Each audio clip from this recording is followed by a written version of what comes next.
We got a little bit of a double order here to start off the dinner shift.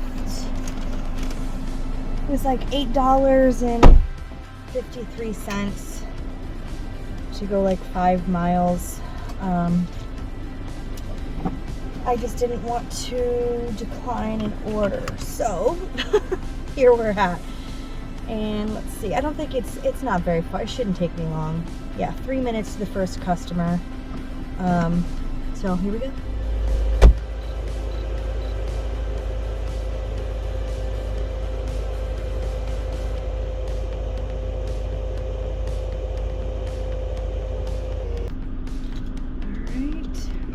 Person was sweet. They left me a little note saying to leave it on the table and to be safe out there. Will do. All right, 10 minutes to the second customer.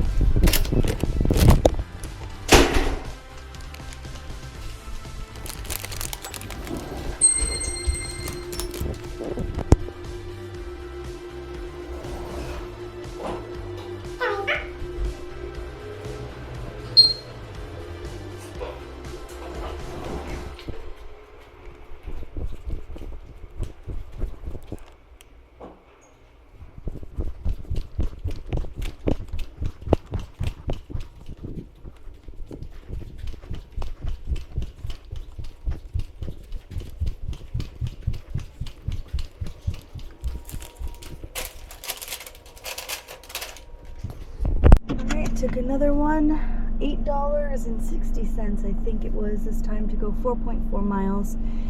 It is a double, but the two places I'm picking up at are right here, right by each other, and the two homes that I'm delivering them to look like they're practically neighbors. So I'll do that, that's fine.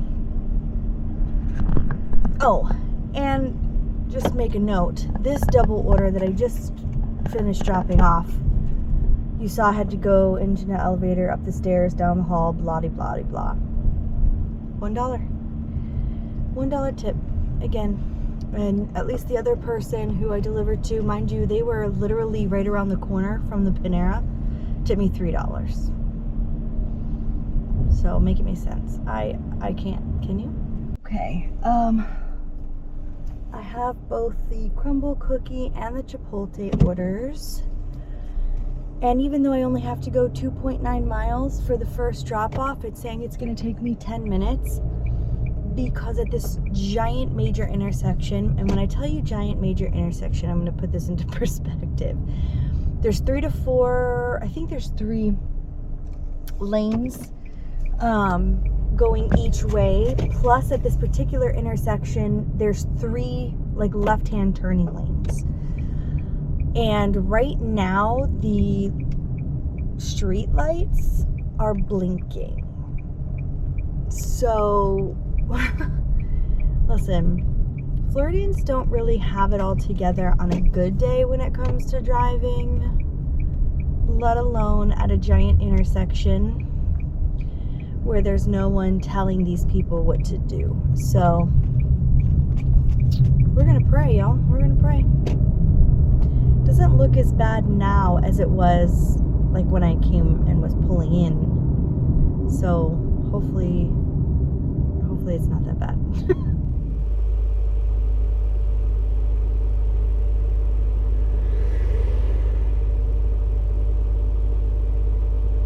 I was correct about them being neighbors. I'm literally going a few houses down.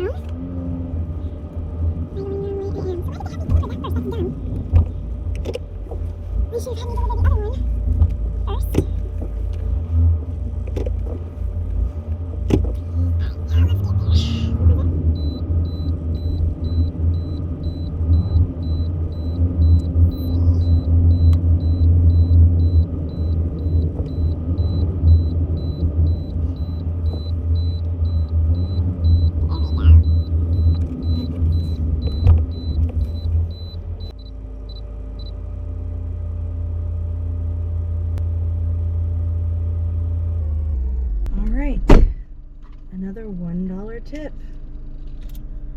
That's the third one today.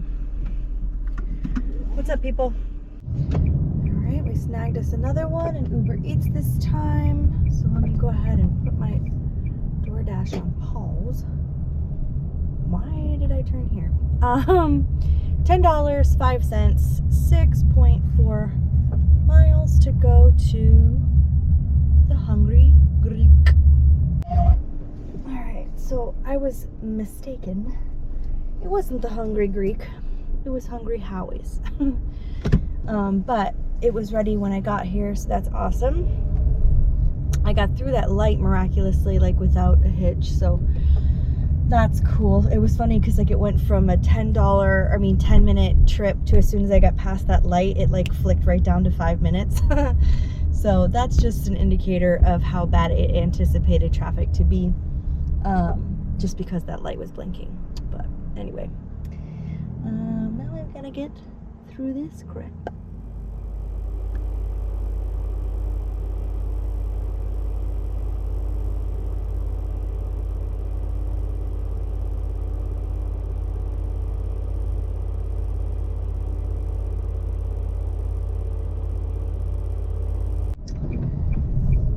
That was interesting. I dropped off the Hungry Howie's order, and normally with Uber Eats, like when we drop it off, what will come through automatically is the base pay. So what Uber Eats pays us, you know, usually around $2, sometimes more. If it's a low tip offer and like nobody's picking it up, then they'll up the base rate just to get it delivered.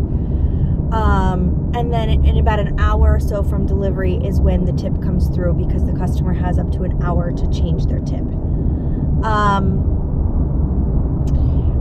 When I dropped off the Hungry Howie's, the full $10.03 came through, and it says tip processing, but when you click on it, it says the estimated pay for this is $10.03. So either they didn't tip at all, or they're planning on tipping after, or I mean, either way, I got paid the it was proper pay for what it was. I'm not, whatever, I don't care. As long as Uber Eats is willing to pay me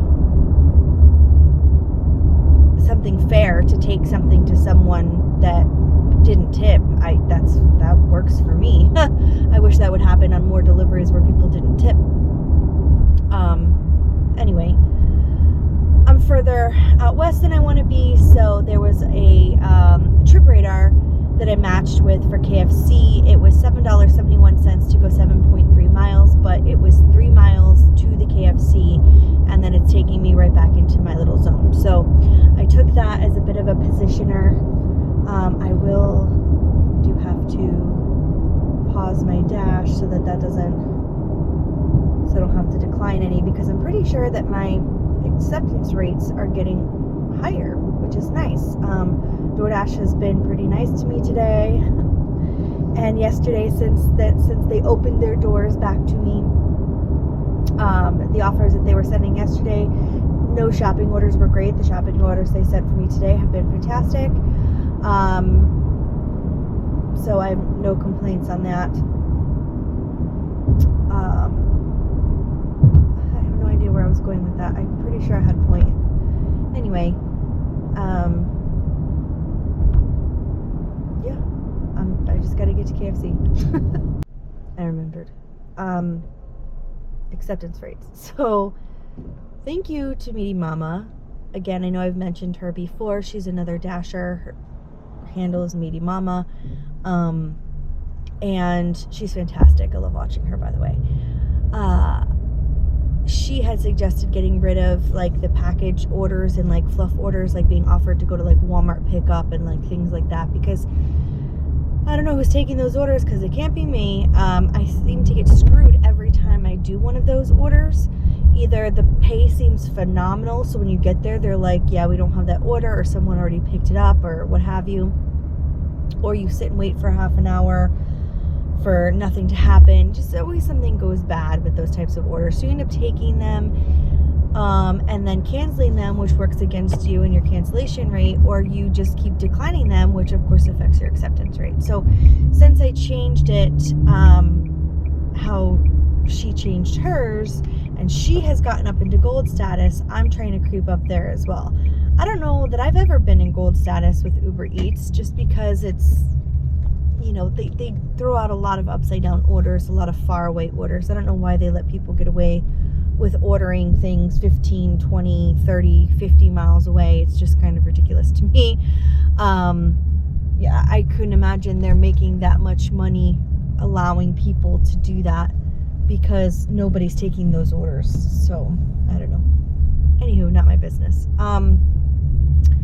But yeah, I'm trying to get those acceptance rates up and see what we can work with and see if it makes it any better. But so far so good. The last couple of days I've been able to get, you know, both of my acceptance rates a little higher. I mean, a lot higher than they normally are. They're both in the 30s somewhere. So I'm pretty happy about that, considering I'm normally at like 9% acceptance on Uber Eats. So 30-something% acceptance rate is huge for me.